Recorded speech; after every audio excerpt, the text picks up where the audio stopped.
Hello and welcome back to Mirror Mind, where we reflect not just on others, but on ourselves.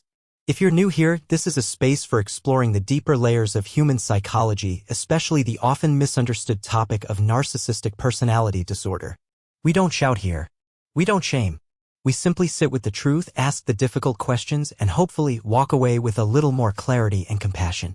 Today's episode is built around one deceptively simple question. Are narcissists born or made? It's a question that psychologists, trauma survivors, and researchers have been asking for years. And it's one that hits close to home for many of us, especially if you've lived with or been affected by someone with narcissistic traits. Maybe you're trying to understand them. Or maybe you're trying to understand how you became entangled with them. Either way, this question matters. So let's begin. Part 1. Understanding narcissism. It's not always what you think ***. First, let's clear up a common misconception. Narcissism is not just about being arrogant or obsessed with selfies. It's not just about someone who talks about themselves too much. That might be annoying, yes, but narcissism goes far deeper than that. Psychologists describe narcissism as a spectrum. And on that spectrum, we all exist somewhere. Some level of self-focus is actually healthy. It helps us take pride in our accomplishments, set boundaries, and survive in a competitive world. That's called healthy narcissism. But when narcissistic traits become excessive, when they lead to a chronic lack of empathy, a constant need for admiration, and the exploitation of others, that's when we enter the realm of narcissistic personality disorder, or NPD. It's important to know that not everyone with narcissistic traits has a clinical disorder. And not everyone with the disorder shows the same traits in the same way. Some are loud and boastful. Others are quiet, wounded, and manipulative in more subtle ways. But the common thread is this: the world revolves around them and others are seen as tools, threats, or irrelevant. According to research, only about 1 in 200 people are formally diagnosed with NPD. That's a small number. But many more may live with undiagnosed traits that still cause harm in relationships, families, and workplaces. So how do people become this way? That brings us to the heart of today's question. Part 2, the case for nature, are narcissists born? Let's start with genetics. There is increasing evidence that narcissistic personality disorder has a genetic component. Twin studies have shown that narcissistic traits can be partially inherited. In fact, one large study found that certain narcissistic tendencies, like a sense of entitlement, are about 35% heritable. Traits like self-importance were 23% heritable. And overall, about 71% of NPD tendencies may be passed down genetically. That doesn't mean there's a narcissism gene. It's not that simple. But it does suggest that some people are born with temperaments that make them more vulnerable to developing narcissistic traits later in life. For example, some children are naturally more sensitive to rejection or more reactive emotionally. Others may have difficulty regulating their emotions or controlling impulses. These differences can be biological, the result of how their brain chemistry functions. Some researchers believe that people with narcissistic traits may have differences in how their brains process empathy, reward, and self-image. Their nervous systems might be wired in a way that makes it harder to connect emotionally with others or manage feelings of vulnerability. So yes, to some extent, narcissists can be born. But being born with a predisposition is not the same as being born doomed. Because here's the twist. Even if someone is biologically vulnerable, narcissism usually doesn't develop in isolation. It's shaped or triggered by the world they grow up in. And that leads us to nurture. Part 3. The case for nurture, are narcissists made? ***. Now let's talk about environment. Even if narcissistic traits can be inherited, they are often activated or intensified by childhood experiences. In other words, narcissism doesn't just fall out of the sky.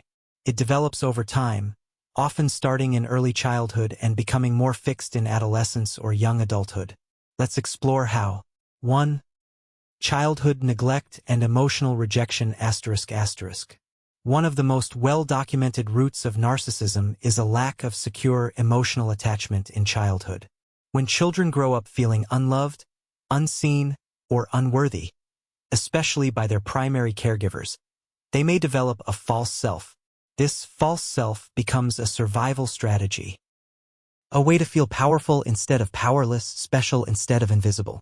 These children often don't learn how to regulate their emotions, trust others, or develop a stable sense of identity. So they create one based on achievements, appearances, or domination. Deep down, many narcissists carry a wound of rejection. But instead of showing pain, they protect themselves with pride. 2. Overpraising and overindulgence ***. Here's the paradox: not all narcissists were neglected. Some were overindulged. They were praised excessively for things they didn't truly earn, told they were special or superior without learning accountability, given material comfort but not emotional attunement. This creates a different kind of false self, one based on entitlement. These children grow up thinking that the world owes them, that love is conditional on performance, that failure is not an option and vulnerability is weakness. 3. Conditional love and achievement pressure ***. In some families, children only receive love or attention when they succeed. In school, in sports, in public. But when they fail or show weakness, they're ignored or criticized. Over time, they learn that their worth is tied to performance, not who they are. This can lead to perfectionism, emotional suppression, and an obsession with status. The inner message becomes, if I'm not the best, I am nothing. 4. Trauma and emotional abuse ***. Some narcissists were deeply traumatized, emotionally, physically, or even sexually. As a result, they may build their entire identity around survival. They become emotionally armored, distrustful, and disconnected from empathy. They might think, no one cared about me, so why should I care about others? Or, the world is cruel, I have to protect myself. While this doesn't excuse abusive behavior, it does help explain where it comes from. 5. Having narcissistic parents ***. Children raised by narcissistic parents often learn to suppress their own emotions and desires. They become tools for the parent's ego, expected to reflect back admiration, success, or perfection. In such environments, children don't develop a strong sense of self. Instead, they mirror the behaviors of the narcissistic parent. They may grow up emotionally neglected even if their basic needs were met. Part 4. Culture, Society, and the Rise of Narcissism ***. Beyond family and biology, our culture also plays a role. We live in a world that often rewards narcissistic traits. Fame, beauty, success, these are elevated as the ultimate goals. Social media platforms encourage constant self-promotion, comparison, and curated perfection. It's easy to confuse confidence with arrogance, popularity with worth. One study found that 11% of teenagers today say they want to be famous. That number used to be far lower. In a culture like this, it's not surprising that narcissistic tendencies are rising, especially among younger generations. When you're constantly being told that your value comes from likes, followers, and appearances, it's hard not to internalize that message. Part 5. Gender, Masculinity, and Narcissism ***. Did you know that 75% of people diagnosed with MPD are men? That statistic isn't random.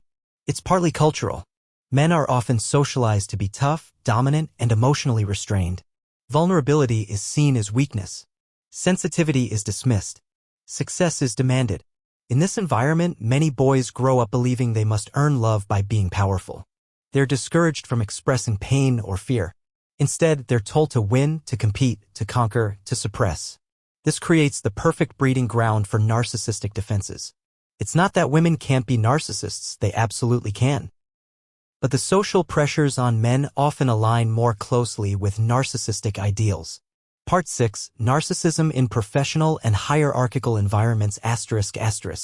Certain career paths, especially those built around status, control, or hierarchy, can attract individuals with narcissistic traits.